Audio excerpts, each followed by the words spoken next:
Hello students, welcome back to my YouTube channel Geography Guru. In this episode we are going to discuss about class 10th SST Social Science worksheet number 74. आज की इस worksheet में हमारा chapter रहेगा economics का 4th chapter globalisation and Indian economy. अगर हम total 4 chapters की बात करें इकोनॉमिक्स में तो उसमें से मोस्ट इंपॉर्टेंट चैप्टर ये रहने वाला है आपके बोर्ड एग्जामिनेशन के लिए. आज की वर्कशीट भी बेहद अच्छे तरीके से बनाई गई. जितने भी मोस्ट इंपॉर्टेंट क्वेश्चंस बनते हैं इस चैप्टर से वो सभी इस वर्कशीट में इंक्लूड किए गए. तो चलिए शुरुआत करते हैं. Let's begin. As it is visible on your screen, this is a worksheet number 74, subject SST social science, in which economics chapter number 4 globalisation and the Indian economy we are going to revise. यानी इस chapter से related हम question है वो revise करेंगे. आज की date रहेगी 19 June 2021, 19 जनवरी 2021. आज की इस वर्कशीट में टोटल 10+1 यानी कि 11 क्वेश्चंस दिए गए. जो 11th क्वेश्चन है वो हमारा सोर्स बेस्ड क्वेश्चन रहेगा. इसमें जो हमें एक्सट्रैक्ट दिया गया उसको हम नहीं पढ़ने वाले, क्योंकि हम जो long answer type questions discuss करेंगे उसमें ऑलरेडी हम सभी कंसेप्ट है वो इंक्लूड करने वाले हैं. Let's begin with the first question. हमारा जो फर्स्ट क्वेश्चन रहेगा, what do you mean by globalisation. Globalisation क्या है? अगर एग्जाम पॉइंट ऑफ व्यू से देखें तो ये आपके 1 मार्क्स के लिए काफी इंपॉर्टेंट रहने वाला है. What do you mean by globalisation. Globalisation क्या होता है? The process of integration of the world is called globalisation. यानी कि पूरे वर्ल्ड का, जैसे हिंदी में बोलते हैं इसको विश्वीकरण, यानी विश्व का एक हो जाना. So in the same way the integration of the world is called globalization. Due to globalization, the markets of different countries are interlinked. जो ग्लोबलाइजेशन है उसके कारण क्या हुआ है, जो डिफरेंट कंट्रीज की मार्केट है वो कनेक्टेड हो गई है. Okay, and the whole world has become like a global village की तरह हो गया. यानी हम इंटरकनेक्टेड है, we are the part of same economy. Different countries are now more dependent on each other. So अब अलग अलग जो देश हैं वो एक दूसरे के ऊपर ज़्यादा डिपेंडेंट हो गए हैं. ओके, जैसे हम मार्केट में जाइए तो हमें प्रोडक्ट किसी भी कंट्री के अवेलेबल होंगे. ऐसे ही हम किसी फॉरेन कंट्री की बात करें तो वहां पर भी इंडियन प्रोडक्ट अवेलेबल होंगे. So we are interconnected, our markets are interconnected. तो इसे ही ग्लोबलाइजेशन बोलते हैं. Now let's move to the second question. Second question की बात करें, what is WTO, what are its functions and what are its drawbacks. तो ये भी काफ़ी इंपॉर्टेंट क्वेश्चन रहने वाला है, जो आपके बोर्ड एग्जामिनेशन के लास्ट 10 ईयर्स के क्वेश्चंस की बात करें तो उसमें काफ़ी बार रिपीट हुआ है. सबसे पहले WTO क्या है? The world trade organisation. WTO को एक्सपेंडेड फॉर्म की बात करें तो world trade organisation is an international organisation that was founded in 1995 में इसकी स्थापना की गई थी. The main objective is to promote world trade. यानी इसका मेन ऑब्जेक्टिव, जैसे ट्रेड ऑर्गेनाइजेशन है तो नेचुरली है कि इसका मेन ऑब्जेक्टिव क्या रहेगा, वर्ल्ड ट्रेड को प्रमोट करना. इसके फंक्शंस या एम्स की बात करें कि इसके एम्स क्या है या इसके कार्य क्या है, तो इसके मेन फंक्शंस है प्रमोशन ऑफ ग्लोबलाइजेशन, यानी ग्लोबलाइजेशन को बढ़ावा देना. सेकेंड फंक्शन है promotion of liberalisation. Liberalisation that is very important for globalisation. Liberalisation का होता है कि जो ट्रेड बैरियर्स है उनको हटा देना, यानी फ्री ट्रेड की पॉलिसी, तो उसको भी ये प्रमोट करता है. थर्ड जो फंक्शन है WTO का, that is setting up the laws for international trade. International जो ट्रेड है उसके लिए कुछ रूल्स चाहिए हमें, तो उसके लिए जो लॉज हैं, रूल्स हैं, वो सेट करता है WTO. फोर्थ इसका फंक्शन होता है to settle business disputes, trade disputes. अगर ट्रेड डिस्प्यूट्स होते हैं, कोई व्यापार से रिलेटेड कोई झगड़े होते हैं, आपस में विवाद होता है, इश्यूज होता है, तो उनका निपटारा भी WTO करता है. उसके बाद जो हमारा थर्ड पार्ट है इस क्वेश्चन का, what are the drawbacks of this WTO या शॉर्टकमिंग्स की बात करें तो the role of the WTO has not been fair. जो इसकी बड़ी कमी है कि इसका रोल है फेयर नहीं है. फेयर मीन्स निष्पक्ष नहीं है, पक्षपात करता है. The world trade organisation has been in the favour of developed countries. ये डेवलप्ड कंट्रीज के फेवर में डिसीजन लेता है. So that is the drawback of WTO. Now let's move to the next question. Next question हमारा रहेगा, what are MNCs. MNCs क्या है and how MNCs can spread to get control over production. तो इसमें ये भी मोस्ट इंपॉर्टेंट क्वेश्चंस में से रहेगा इस चैप्टर के. जो सेकंड पार्ट है कि अपनी जो MNCs है वो अपने बिजनेस को कैसे एक्सपेंड करती है, कैसे बढ़ाती है. ओके, तो what are the MNCs. An MNC is a company that owns or controls production in more than one country. MNC क्या है? हिंदी में बोलते हैं बहुराष्ट्रीय कंपनी. बहु मतलब बहुत सारे राष्ट्र, नेशन हो गए. So MNC is a company that owns or controls production more than one country, जिसका एक से ज़्यादा देश में बिजनेस हो, ओके, बिजनेस हो या प्रोडक्शन हो, तो उसको हम बोलेंगे एमएनसी। जैसे पेप्सी, टाटा, सैमसंग, वोडाफोन या जितनी भी सेल फोन की कंपनीज वो सभी मल्टीनेशनल कंपनीज ही तो हैं। ऐसा नहीं है कि सिर्फ इंडिया में प्रोडक्ट अवेलेबल है, इनके बाकी कंट्रीज में भी प्रोडक्ट अवेलेबल है, तो ये सभी क्या है, एमएनसीज है, मल्टीनेशनल कंपनीज है। अब जो सेकंड क्वेश्चन है जो मोस्ट इंपॉर्टेंट में है कि एमएनसीज है वो अपने बिजनेस को कैसे एक्सपेंड करती है, कौन से वेज होते हैं, कौन से मेथड होते हैं, तो 3 वेज होते हैं। फर्स्ट है by setting up joint unit with local companies. पहला जो वे होता है कि जो लोकल कंपनीज होती है उसके साथ जॉइंट यूनिट है वो सेटअप करती है। जैसे Maruti Suzuki, Maruti Indian company थी और सुजुकी फोन कंपनी थी, पार्टनरशिप की, सेटअप किया। ऐसे ही Hero Honda, Hero Indian company and Honda is a foreign company, तो ऐसे सेटअप करती है वो, ओके, पहला जो वे होता है। सेकंड वे होता है buying up local and the small company, जो छोटी कंपनी उनको खरीद लेती है। अभी आपके आसपास इजी डे होंगे, अब इजी डे को किसने खरीदा है, इजी डे को मर्ज कर दिया गया बिग बाजार के साथ जो रिलायंस ग्रुप है, तो एक ये भी वे होता है। थर्ड वे है by placing order to local companies. जो तीसरा तरीका होता है वो होता है कि लोकल कंपनीज उनको ऑर्डर देते हैं, जैसे स्पोर्ट्स के आइटम्स है या गारमेंट्स की बात करें, जो रेडीमेड गारमेंट्स है तो वो सभी ऑर्डर दिए जाते हैं। अब जो स्पोर्ट्स के आइटम है वो बन रहे लुधियाना में, बन रहे मेरठ में है, और उसके ऊपर ठप्पा लग जाएगा किसी एडिडास का या किसी और कंपनी का, और बन गया वो इंटरनेशनल प्रोडक्ट। हालांकि लोकल कंपनीज को कुछ कंडीशंस है कि क्वालिटी है वो मेंटेन रखनी होती है। तो ये 3 वेज है। फर्स्ट है by setting up joint venture, second है बाय बाइंग द स्मॉल और द लोकल कंपनीज, और थर्ड वे है by placing order to the local companies. तो 3 वे से वो अपने बिजनेस को कंट्रोल करती है। फोर्थ क्वेश्चन रहेगा, फोर्थ क्वेश्चन है what is investment, how is phone investment different from it. Investment क्या है और ये फोन इन्वेस्टमेंट है वो डिफरेंट कैसे होता है इन्वेस्टमेंट से, ओके। तो स्मॉल क्वेश्चन है लेकिन इंपॉर्टेंट है कि फोन इन्वेस्टमेंट क्या है फॉर द 1 मार्क्स। इन्वेस्टमेंट की बात करें, investment means investing capital for the purpose of profit, कि इन्वेस्टमेंट जिसको हिंदी में निवेश बोलते हैं, लाभ के लिए जब भी हम कहीं पे पैसा लगाएंगे तो वो क्या है, इन्वेस्टमेंट कहलाएगा, ओके। किस लिए लगाएंगे, प्रॉफिट के लिए लगाएंगे नेचुरली, तो वो हमारा इन्वेस्टमेंट रहेगा।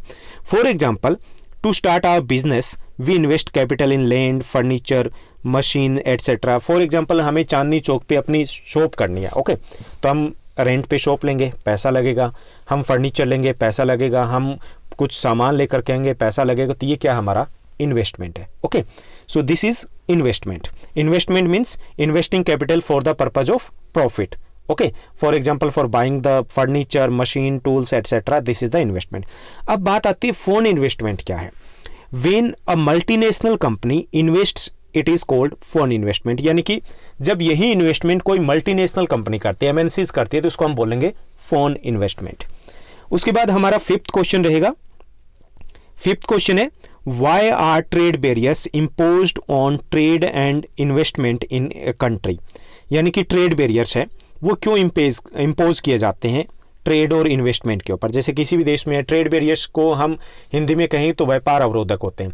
अब ट्रेड बैरियर्स क्या होते हैं, जैसे कि इंपोर्ट ड्यूटी लगा दी, टैक्स बढ़ा दिया ताकि बाहर का सामान अपने देश में ना पाए, या फिर दूसरा वे होता है कोटा फिक्स कर दिया जाता है कि इससे ज़्यादा प्रोडक्ट है, इस अमाउंट से ज़्यादा या इतनी क्वांटिटी से ज़्यादा प्रोडक्ट वो नहीं आ पाएंगे, तो ये होते हैं ट्रेड बैरियर्स। अब यहाँ पे क्वेश्चन ये पूछ रहे हैं कि ट्रेड बैरियर्स क्यों लगाते हैं देश, तो इसके 4 रीजन होते हैं। First, to control the international trade को कंट्रोल करने के लिए। अगर ऐसा ना किया जाए तो क्या होगा, हो सकता है एक देश पूरा का पूरा यहाँ पर आ जाए अपने प्रोडक्ट लेकर के। So first is to control the international trade. Second, for the protection of the local trade and companies, local trade और कंपनीज उनको प्रोटेक्ट करने के लिए। अगर कई बार ऐसा होता है कि वो उनके प्रोडक्ट है वो क्वालिटी या चीपर हो या चीपर का ऑफर दे दे बड़ी कंपनीज है, तो हमारा लोकल ट्रेड और कंपनीज तो एक बार टाटा बाय बाय हो जाएगी, okay. So to protect the local trade and the companies, जो गवर्नमेंट है वो ट्रेड बैरियर्स इंपोज करती है। थर्ड है for balance development of the country, balance development के लिए, because they need to develop our own companies and industries too. हमें अपने देश की कंपनी भी डेवलप करनी है ना, इंडस्ट्रीज को भी डेवलप करना है, तो उसके लिए भी ट्रेड बैरियर्स है वो जरूरी होते हैं। Fourth, for the development of local industries, जो लोकल इंडस्ट्रीज है उसके डेवलपमेंट के लिए भी ट्रेड बैरियर्स की जरूरत पड़ती है, यानी कि लोकल जो इंडस्ट्री है वो डेवलप ही नहीं हो पाएगी अगर हमने ट्रेड बैरियर्स है उनको इंपोज ना किया। So to control the international trade, to protect the local trade and companies, to protect the local industries and for the balanced development of the country, any country impose the trade barriers. Sixth question हमारा रहेगा, Sixth question, describe any 5 advantages to the consumers due to the globalization and competition among the producers. ये जो हमारा sixth question है, ये इस chapter का most important question है. लास्ट 10 ईयर्स के अगर आप क्वेश्चन पेपर्स देखोगे, चेक करोगे, तो उसमें एटलीस्ट ये 6 to 7 टाइम्स से रिपीट हो चुका है. हालांकि क्वेश्चंस की लैंग्वेज अलग रही है कि what are the advantage of the globalisation, globalisation के एडवांटेज क्या, ये हमसे पूछा गया. तो मोस्ट इंपॉर्टेंट क्वेश्चन रहेगा ये इस चैप्टर से रिलेटेड. ये है एडवांटेज ऑफ ग्लोबलाइजेशन. फर्स्ट जो एडवांटेज है ग्लोबलाइजेशन का, that is low price. Due to the competition and globalisation, goods and services have been made available to consumers at low prices. Competition बढ़ गया है. Competition से क्या बेनिफिट मिला है? कंपटीशन से प्राइस है हमेशा डाउन जाते हैं. अब ये सोचिए कि BSNL was the only company earlier जो इसमें कम्युनिकेशन में एक ही कंपनी थी. उस वक्त जो अकेली सिम कार्ड था उसका कॉस्ट था 1950 रुपीज़. सिम कार्ड था, और जो वैलिडिटी थी उसकी कॉस्ट होती थी 550 रुपीज़. अब क्या है, we are just paying for the data. Data के लिए पे करें और हमें कॉलिंग है वो फ्री मिल रही है, free of cost.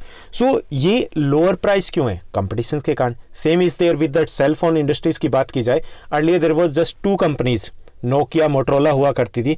And Nokia 1100 जो सेल फोन था वो 1100 रुपये का होता था. 1100 जो सेल फोन था, 1100 जो सेल फोन था वो 6600 का होता था. क्या होता था उसमें? टॉर्च होती थी और एक वो स्नेक वाला गेम होता था. तो अब क्या है कि हमें प्रोडक्ट वो काफ़ी चीप मिलते हैं, सस्ते मिलते हैं. 800 में आप कैमरा सब कुछ लेके लीजिए, आप वीडियो रिकॉर्डिंग भी है उसके में, सब कुछ है, मल्टीप्लेयर जो मीडिया प्लेयर भी है उसमें. तो ये किसके कारण हुआ है? कंपटीशन के कारण हुआ. तो फर्स्ट है, now due to the globalisation we are getting the products at lower cost, कम प्राइस के ऊपर हमें मिल रहे हैं. सेकेंड जो एडवांटेज है, greater choices. Due to the globalisation more options are available to consumers in the market. हमें ज़्यादा चॉइसेस अवेलेबल है. पहले क्या था, अगर ऑटोमोबाइल की बात करें, एम्बेसडर या मारुति 2 ही गाड़ियाँ होती थी मार्केट में, इंडियन मार्केट में. ऐसे ही सेलफोन के साथ था मोटरोला और the Nokia, same with the other product. अब कंपनी में जब मार्केट में जाते हैं तो पता चलता भाई ये भी कंपनी है, हमें तो पता ही नहीं था, अच्छा ये भी प्रोडक्ट है. तो वो किसके कारण हुआ है? Just because of the globalisation. Third जो एडवांटेज है, better quality. Due to the globalisation quality has also improved. क्योंकि मार्केट में टिकना है तो क्वालिटी देनी पड़ेगी. So we are getting the better quality product. Earlier अगर कंपेयर करें, आज से 15 ईयर्स बैक भी कंपेयर करें या 20 ईयर्स बैक कंपेयर करें, तो सेल फोन्स थे जब बहुत सारी कंपनीज नहीं थी, वी हैड टू पे 10,000 to 15,000 रुपीज़ में पे करना होता था, और कैमरा क्वालिटी थी बड़ी ख़राब होती थी. लेकिन अब क्या है, everything is we are getting okay. Chinese जो फ़ोन आ रहे हैं वो भी बेटर आ रहे हैं, वीवो, ओप्पो, ये क्या है, all are the Chinese product हैं. तो ये क्यों है? क्योंकि ग्लोबलाइजेशन है, कंपटीशन है, टिकना है तो कुछ बेटर देना होगा. फोर्थ जो एडवांटेज है, better services. Globalisation has resulted in better services available to consumer. Service भी बेटर मिल रही है. पहले क्या होता था, आप अपने पेरेंट्स से पूछिए, वो बताएंगे कि BSNL के फ़ोन डेड हो जाते थे, लैंडलाइन होते थे, और 6 महीने के बाद उसके बाद शायद कुछ ठीक हो पाए. अब क्या होता है, हम सिम पोर्ट करवाते हैं, कॉल आ जाती है, तुरंत कॉल आती है और 10 मिनट में 100 बार सर बोल देते हैं. अच्छी रिस्पेक्ट भी करते हैं ना. तो बेटर सर्विसेज मिल रही है हमें. ओके. फिफ्थ जो एडवांटेज है, that is the employment, increase in the employment. As a result of globalisation many phone companies have invested in our country. काफ़ी सारी फोन कंपनीज है जिन्होंने अपने देश में इन्वेस्ट किया, which increase the employment opportunities है वो बढ़ी है. तो ये एडवांटेज है. अब अगर फिर भी ग्लोबलाइजेशन आपको समझ में नहीं आया, तो ये समझ लीजिए कि आपके आसपास कॉलोनी में एक दुकान थी, एक शॉप थी, अब वो 10 हो गई है. अगर 10 हो जाए ना सेम चीज़ की, तो देखिए प्रोडक्ट की क्वालिटी, सर्विस और रेट तीनों डाउन आ जाते हैं. Now let's move to the next question. जो नेक्स्ट क्वेश्चन रहेगा हमारा, नेक्स्ट क्वेश्चन है, what are the factors that have stimulated the process of globalisation. यानी कौन से फैक्टर्स है जिन्होंने ग्लोबलाइजेशन के प्रोसेस को बढ़ाया है, उसको बढ़ावा दिया है, उसको पॉसिबल हो पाया ग्लोबलाइजेशन. तो कौन से फैक्टर्स है, ये भी एक इंपॉर्टेंट क्वेश्चन है इस चैप्टर में से. जैसे कि मैंने पहले बताया था कि ऑल इंपॉर्टेंट क्वेश्चंस इस वर्कशीट में इंक्लूड किए गए. स्टिमुलेटेड फैक्टर्स ऑफ ग्लोबलाइजेशन, यानी कि जो फैक्टर्स जिन्होंने ग्लोबलाइजेशन को बढ़ावा दिया है, उसमें पहला factor MNCs. Without MNCs I think that possible ही नहीं हो पाता globalization. MNCs are providing the product in various countries. हमारे देश में प्रोडक्ट है, वो उसका प्रोडक्शन हो रहा है और वो अफ्रीका में अवेलेबल है, MNCs बेच रही है उसको। चाइनीज प्रोडक्ट को कौन बेच रहा है? MNCs बेच रही है। So first one is the MNCs that enabled the globalisation. Second है टेक्नोलॉजिकल डेवलपमेंट। टेक्नोलॉजिकल डेवलपमेंट में कम्युनिकेशन और ट्रांसपोर्ट दोनों आएंगे। कम्युनिकेशन से क्या हुआ? It is easy to manage the business, easily manage कर सकते ना। अरे भाई, अगर पहले ऐसे होता, कोई मुंबई लेके जाता तो पता ही नहीं चलता, हो सकता है वो बंदा लौटे ही ना बिजनेस करके। अब तो अमेरिका की कंपनी है और वो वहाँ पर बिजनेस कर रहे हैं और सब कुछ एक्यूरेटली वो कंट्रोल कर पा रहे हैं, मैनेज कर पा रहे हैं। ओके, और ईजी भी हो गया। We are doing the online shopping, कैसे करें? जो कम्युनिकेशन में इंप्रूवमेंट हुआ है उसके कारण हो रहे हैं। Same with the development of the transport system. Transport system न केवल डेवलप हुआ है बल्कि चीपर भी हुआ है। And just because of that one, जो रिमोट एरियाज है वहाँ पर भी प्रोडक्ट और सर्विसेज अवेलेबल है और चीपर कॉस्ट के ऊपर। अगर ये काफ़ी एक्सपेंसिव होता तो शायद प्रोडक्ट इतने चीप ना होते। फिफ्थ जो है liberalisation, that is also the very important part of globalisation. Liberalisation means free trade policy, जिसको कहेंगे removing of the trade barriers. अब ट्रेड बैरियर्स है वो हटा दिए गए तभी तो ग्लोबलाइजेशन हुआ। अगर कंपनीज घुसने ही ना देते हम तो ग्लोबलाइजेशन कहाँ से होता? So these are the 5 factors which made it possible, जिसके कारण ग्लोबलाइजेशन हो पाया है। Now let's move to the next question. Next हमारा क्वेश्चन है how the liberalization was gradually developed in India. Liberalization कैसे डेवलप हुआ इंडिया में, कैसे हमने लिबरलाइजेशन को अडॉप्ट किया है। Okay, gradually adopted in India. Okay, तो कैसे अडॉप्ट किया? लिबरलाइजेशन क्या है ये समझ लीजिए। Liberalization means the removing the trade barriers, यानी कि ट्रेड बैरियर्स को रिमूव करना, वो लिबरलाइजेशन है। या फिर यूं भी कह सकते हैं दैट फ्री ट्रेड पॉलिसी है, उसे हम लिबरलाइजेशन कहेंगे। The Indian government use trade barriers to protect local industries after independence. Independence के बाद इंडियन जो गवर्नमेंट है उसने ट्रेड बैरियर्स को यूज किया था। किस लिए? लोकल कंपनीज थे, वो बचपन में ही थे, छोटे छोटे थे, वो तो बर्बाद हो जाते सारे, तो उनको प्रोटेक्ट करने के लिए हमने ट्रेड बैरियर्स लगा दिए कि बाहर का प्रोडक्ट वो इंडिया ना पहुंचे। Okay, but in 1991 the government of India adopted liberalization and remove trade barriers. लेकिन 1991 में हमने ट्रेड बैरियर्स को रिमूव कर दिया। क्यों रिमूव कर दिया? The reason for this was that now Indian industries were ready for the competition, competition के लिए बिल्कुल तैयार थे। And this given a opportunity to Indian industry to do business abroad too, यानी अब वो भी जो फॉरेन कंट्रीज है वहाँ पर इन्वेस्ट कर सकते थे। तो इससे 2 फायदे हुए। एक तो हमें हमारी कंपनीज है उनको भी MNCs बनने का मौका मिला। दूसरे ये था कि कंपटीशन से क्वालिटी भी इंप्रूव हुई। ओके, तो हमने पहले लगाए, उसके बाद हटाए, और क्यों हटाए ये सब कुछ हमें इस क्वेश्चन में बताना है। Now let's move to the 9th question. जो हमारा 9th क्वेश्चन रहेगा, व्हाट इज लिबरलाइजेशन। ये लिबरलाइजेशन है क्या, ये हमें बताना है। और उसके बाद बताना है describe any 5 effects of liberalization on Indian economy. Liberalization से इंडियन इकोनॉमी के ऊपर जो 5 इफेक्ट्स पड़े हैं वो हमें बताने हैं, तो हम पॉजिटिव इफेक्ट्स की ही बात करेंगे। फर्स्ट है लिबरलाइजेशन क्या है? The process of removing trade barriers is called liberalization, यानी ट्रेड बैरियर्स को हटाने की जो प्रोसेस है उसको बोलते हैं लिबरलाइजेशन।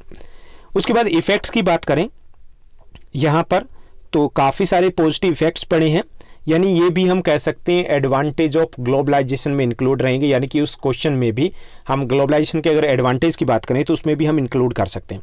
फर्स्ट है this has led to the development of agriculture. Agriculture को काफ़ी बेनिफिट मिला, इंटरनेशनल मार्केट मिल गई है, प्रोडक्शन जो प्रोडक्ट्स हैं उनकी डिमांड बढ़ी है। Second, industries have grown up. Industries है वो डेवलप हुई है क्योंकि इंटरनेशनल मार्केट में भी इनकी डिमांड्स बढ़ी है। ओके, प्रोडक्शन की, और नई टेक्नोलॉजी भी आई, इससे भी इंडस्ट्रीज है उसको काफ़ी हेल्प मिली है।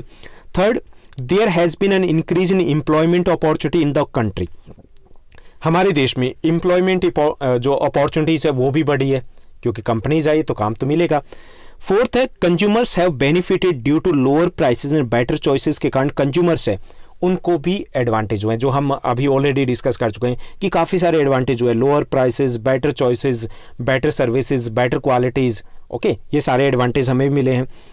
एंड फिफ्थ है Indian industries too benefited by getting the chance to do the foreign trade. Indian industries को भी बेनिफिट मिला कि अब भी वो फॉरेन कंट्रीज में इन्वेस्ट कर पा रहे हैं। तो ये एडवांटेज रहे हैं लिबरलाइजेशन के। Now let's move to the next question.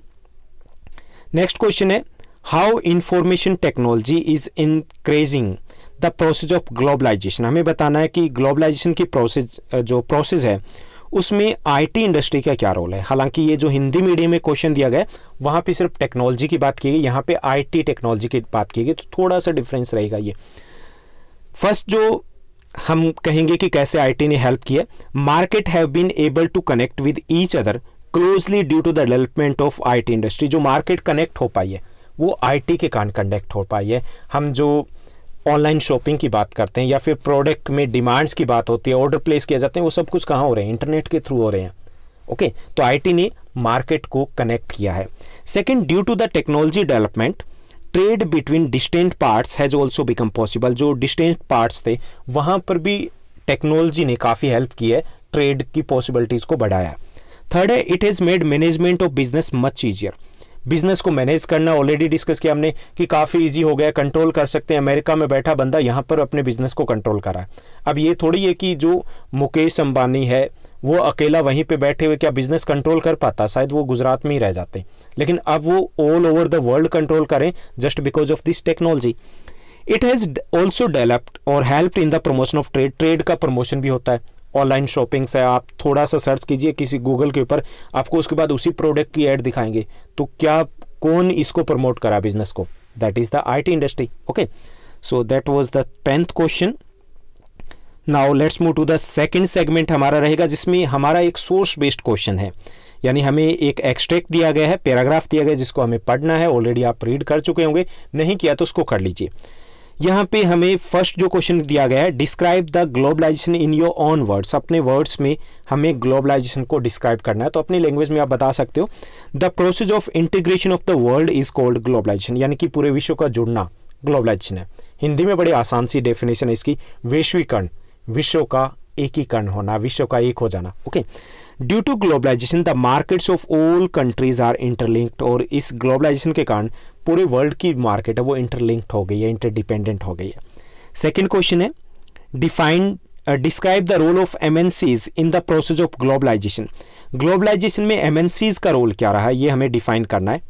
Multinationals have played an important role in connecting the various markets of the world and expanding the market। दो चीज़ें हैं, एक तो वेरियस मार्केट्स को इंटरकनेक्ट किया है मल्टीनेशनल कंपनी ने, दूसरा मार्केट को एक्सपेंड भी किया है, बढ़ी भी है, क्योंकि मल्टीनेशनल कंपनीज है उन्होंने नई पॉसिबिलिटीज़ को सर्च किया है और उसके कारण उन चीज़ों की डिमांड भी बढ़ाई है। थर्ड क्वेश्चन है, how technology helps in globalization, जो हम ऑलरेडी डिस्कस कर चुके हैं 10th क्वेश्चन में। टेक्नोलॉजी ने कैसे हेल्प की है ग्लोबलाइजेशन में।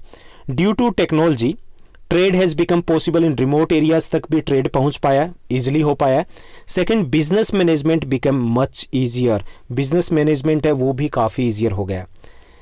फोर्थ क्वेश्चन है, ये आपके इस चैप्टर के सबसे इंपॉर्टेंट क्वेश्चंस में से एक है, 3 मार्क्स में ये at least 7 to 8 times last 10 years में रिपीट हो चुका है, यानी कि रिपीट हो चुका है ये। हालांकि यहाँ पे 1 मार्क्स में दिया गया, इसलिए हम सिर्फ 2 पॉइंट्स है वही डिस्कस करने वाले हैं। At least you have to prepare according to the 3 marks और द 5 मार्क्स के अकॉर्डिंग इस क्वेश्चन को प्रिपेयर कीजिएगा।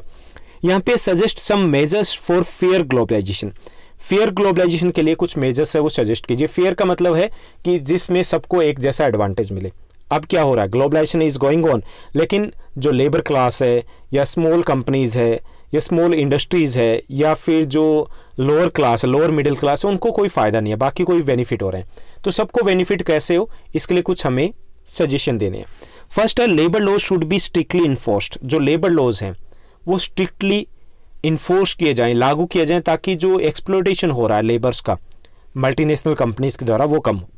दूसरा, protection should be provided to small industry. जो छोटे इंडस्ट्रीज है उनको प्रोटेक्शन दी जाए। हम जो ट्रेड बैरियर्स है वो रिमूव कर दिए हैं, दैट्स ओके, लेकिन कुछ कंपनीज के लिए अगर हमें लिमिटेड ट्रेड बैरियर्स यूज़ करने पड़े तो वी शुड यूज़, क्योंकि हमें इनको भी प्रोटेक्ट करना है फेयर ग्लोबलाइजेशन के लिए। तो ये थी हमारी आज की वर्कशीट। हम इस चैप्टर को हिंदी मीडियम के लिए ऑलरेडी डिस्कस कर चुके हैं, आप उस चैप्टर को देख सकते हो और आपको विद इन 6 or 7 डेज आपको इस चैप्टर के मोस्ट इंपॉर्टेंट क्वेश्चन है विद सॉल्यूशन भी अवेलेबल करवा दिए जाएंगे। और अगर आपको ये वीडियो अच्छी लगी तो इस वीडियो को लाइक और शेयर करना मत भूलिएगा। साथ ही साथ आप मुझे इंस्टाग्राम पे फॉलो कर सकते हो, टेलीग्राम का चैनल भी ज्वाइन कर सकते हो, वहाँ पर आपको लिंक दे दिया जाएगा जिससे आप पर्सनल विंडो पर भी मुझसे अपने डाउट्स ले सकते हो। Thank you, bye bye, have a nice day.